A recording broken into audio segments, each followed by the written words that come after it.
There's the remake of I Spit in Your Grave, which is a remake of a 1978 Grindhouse movie, which, as I think probably most people know, was a kind of cause célèbre, originally called Day of the Woman, rape revenge movie, very, very extended rape scene, very then grueling revenge sequence. Originally starred Camille Keaton, who's also in films like What Have You Done to Solange, which was sort of similarly controversial. And essentially, the whole debate about the first film was whether or not it was just horrible, sleazy, and completely misogynist, or whether actually it was strangely empowering. And as you probably know, there's been a lot of debate since then, and Carol Clover, in her book Men, Women and Chainsaws, writes about it as a kind of one of the definitive final girl movies. And there's also was that a big seller? It was, oddly enough, no, it was in the academia section of horror as seen. It was. I mean, it's actually a very important book. I know it sounds like a gag, but Men, Women and Chainsaws by Carol Jacob is actually a very, very important book. In the academia world of horror. Yes, of which there is a surprisingly large amount.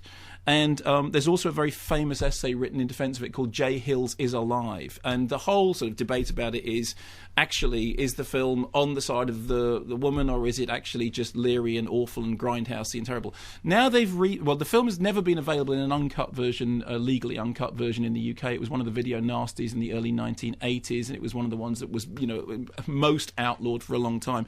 Now it's been remade in a version which is fairly similar to the original, with a couple of innovations, if that's the right word, including the use of a video camera, which which has caused problems with the BBFC. They've made something like 17 cuts to remove material that they consider was essentially that they thought potentially eroticised the violence. They say in their report, which again I would refer people to because it's very, very good.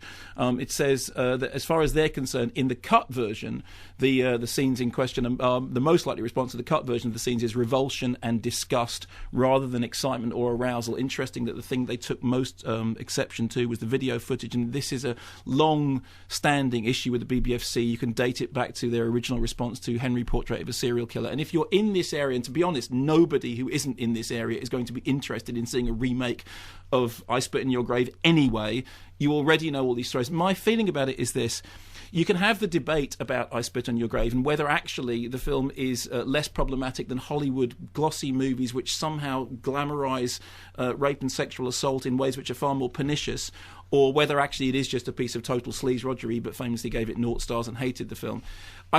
Remaking it just seems to me to be just utterly pointless.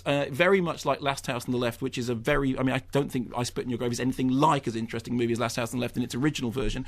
Remaking it just seems completely pointless. The original came from the decade which gave us Straw Dogs, Death Weekend, from a whole different world, and I think the original is deeply, deeply problematic at the very best of times. Remaking it, well, the remake is technically better in the same way that the remake of Last House on the Left was technically better. It is also pointless. I'm kind of beyond having the debate which we all went through back in the 1980s. The stuff is there. The debate about whether or not actually what the film was doing was more or less exploitative than what its Hollywood counterparts do. The general argument being, and this is very well expressed by people like Carol J. Clover, that there is a trickle-up effect from sleazy grindhouse movies into more Hollywood fare, and essentially the more interesting stuff it happens in the sleazy grindhouse movies than it does in the Hollywood movies. What I'd say is, if you're interested in this, read Men, Women and Chainsaws. If you really feel after that you want to watch I Spit in Your Grave, the original version, well, there's a cut version available.